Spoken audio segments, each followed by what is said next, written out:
Good morning, আমি ঋতু। আমার একটা নতুন ব্লগে তোমাদের সবাইকে স্বাগত। তাহলে চলো শুরু করা যাক আজকের দিনটা। আজকে মঙ্গলবার আর এখন বাজে সকাল 7:10। আমি এখন থেকে রান্নাটা শুরু করে দিয়েছি, স্বরূপ কাজে যাবে। আর আমাদের এখানে পুজো আছে জানো তো, আজকে দশহারা, তাই আজকে মনসা পুজো হবে। সেই জন্য সকাল থেকে আজকে তোড়জোড় শুরু হয়ে গেছে। সকালবেলা উঠেই আগে আমি ঘর পরিষ্কার করে সমস্ত কাজ সেরে চানটা করে নিয়েছি। চান করে পুজোর জোগাড়ও করছি আর একদিকে রান্নাও করছি।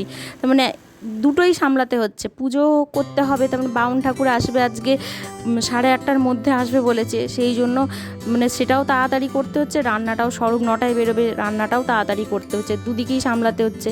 আর মা তো আজকে চলে গেছে, সেই জন্য সমস্ত কাজগুলো আমাকে একাই করতে হচ্ছে। আর স্বরূপ বুকানকে ধরে আছে, বুকানকে ধরে আছে বলেই আমি করতে পারছি। আর আজকে না অনেকটা সকাল সকাল ঘুম থেকে উঠেছি জানো তো, যেহেতু আমাকে একার হাতে সমস্ত কিছুটা করতে হবে, সেই জন্য সকাল সকালই ঘুম থেকে উঠে পড়েছি।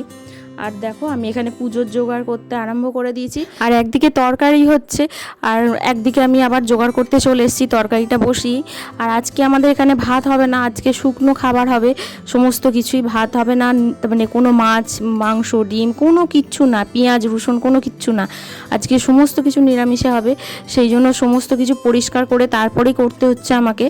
আর কি বলো তো, এবার ময়দাটা মাখবো, স্বরূপ আজকে লুচি নিয়ে যাবে, সেই জন্য ময়দাটা মেখে নেবো। আর আমাদেরও তো খেতে হবে, সেই জন্য একটু বেশি করেই ময়দা মাখতে হবে। আর আমি আগে এগুলো পুজোর জোগাড়গুলো কিছুটা করে রেখে তারপরে ময়দাটা মাখতে যাব। নাহলে বাউন ঠাকুর এসে গেলে না আবার তাড়াতাড়ি করবে, বাউন ঠাকুর আমার জন্য দাঁড়াবে না। বাউন ঠাকুর এসে যদি দেখে আমার জোগাড় হয়নি, তাহলে ও চলে যাবে, আবার আর আসবে না, কখন আসবে তার ঠিক নেই। এবার দেখো আমি চলে এসেছি ময়দাটা মাখতে। ময়দাটা আমি মেখে নিচ্ছি, মেখে নিয়ে আমি লুচিটা করে নেবো, করে নিয়ে তারপরে আবার আমি জোগাড় করব। স্বরূপকেও করে দিতে হবে, ওরও টাইমের মধ্যে বেরোনো আছে, ওই জন্য আমি লুচিটা করে নিয়ে তারপরে আমি আবার পুজোর জোগাড় করব। আর দেখো আমাদের পুজো হয়ে গেছে, আর বাউন ঠাকুর পুজো করে চলে গেছে। আমি আর তার মানে সেই সময়টা এত তাড়াহুড়ো ছিল, আমি আর কিছু আর রেকর্ড করতে পারিনি। আর দেখো আমি এবার বসে পড়েছি চা খেতে, সকাল থেকে কিছু খাইনি তো, আর একভাবে কাজ করে যাচ্ছিলাম বলে শরীরটাও খারাপ লাগছিল, ওই জন্য চাটা খেয়ে নিয়েছি। আর আজকে সারা দিন আমি কিচ্ছু রেকর্ডিং করতে পারিনি, এত শরীর খারাপ হয়ে গেছিলো, আর আমি কিচ্ছু করতে পারিনি। আর মনটাও ভালো নেই, মা চলে গেছে, একদম বাড়িটা ফাঁকা ফাঁকা হয়ে গেছে। আর বুকানো সেরকম কিছু করছে না, বদমাইশি করছে না আজকে। বুকানো বুঝতে পারছো বাচ্চা, কিন্তু তবুও বুঝতে পারছে যে দিনুন চলে গেছে, এরম একটা মানে সারাক্ষণ ওকে নিয়ে তো নাড়াঘাটা করছিল, ওর কাজ করছিল, ওকে আদর করছিল। এবার চলে গেছে, ও বুঝতে পারছে। আর বাবান তো কাঁদছেই, বাবান বড় হয়ে গেছে, ও তো কাঁদছে, কিন্তু কিছু করার নেই, যেতে তো হবেই। আর সেই জন্য আমি সারাদিন আজকে কিছু শ্যুট করতে পারিনি, আর কোনো সেরকম কিছু কাজও করিনি আজকে। রান্নাঘর পরিষ্কারও করিনি, বাসনও মাজিনি, কিচ্ছু করিনি। আর দেখো ওই সন্ধেবেলা ওই জন্য সমস্ত কিছু কাজ করতে হচ্ছে আমাকে। তার মানে যেহেতু এই কাজগুলো আমাকেই করতে হয়, সেই জন্য এগুলো এবার সন্ধেবেলা আমাকে করতে হচ্ছে। আমি আগে সকালবেলা যত সবজি সেগুলো সব কেটে ধুয়ে সব রেখে দিলাম, কারণ সকালবেলা উঠেই তো আমার তাড়াহুড়ো থাকে, আমি সময় পাবো না। সেই জন্য আমি সেগুলো করে নিলাম, করে নিয়ে আমি এখন বাসন মাজতে চলে এসেছি।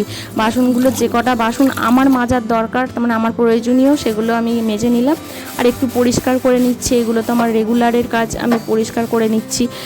আর একদিন যদি আমি না করেছি না, তাহলে আর তারপরের দিনকে আমার রান্নাঘরে ঢুকতে ইচ্ছা করবে না, মনে হবে না যে আমি রান্না করি। সেখানে নোংরা হয়ে থাকলে আমার ইচ্ছা করবে না রান্না করতে, সেই জন্য পরিষ্কার করতেই হবে, সে যখনই হোক। আমি যদি সকালবেলা না পারি, আমাকে সন্ধেবেলাও করতে হবে, এরকম একটা ব্যাপার। আর দেখো করে নিচ্ছি। আর বারবার খালি মায়ের কথাই মনে হচ্ছে যে মা থাকলে আমার কতটা সুবিধে হয়।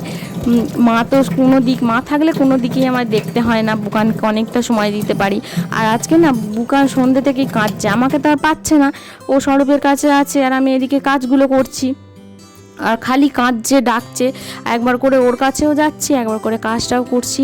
আর দেখো আমি সমস্ত কিছু পরিষ্কার করে নিয়েছি, পরিষ্কার করে নিয়ে আমি এবারে রান্নাটা বসাবো। রান্না বলতে কি বলো তো, আজকে কেউ খাবে না কিছু, সেরকম শরীরটাও কারোর ভালো নেই বলে কেউ কিছু খাবে না, শুধু বলছে মুড়ি খাবো। সেই জন্য একটু ডাল সিদ্ধ আলু সিদ্ধ করবো, ব্যাস এটাই আজকে রান্না।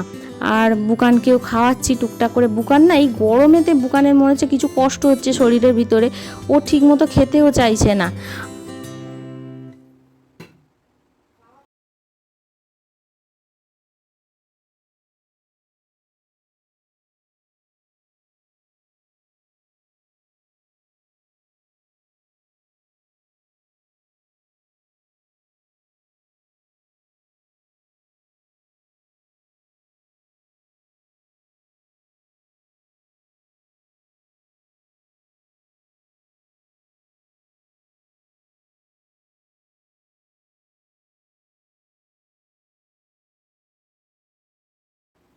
কি বলতো, সারা দিন ভিডিও এডিটিং করা, ভিডিওতে ভয়েস দেয়া, এগুলো তো আমি দিনের বেলা করতে পারি না।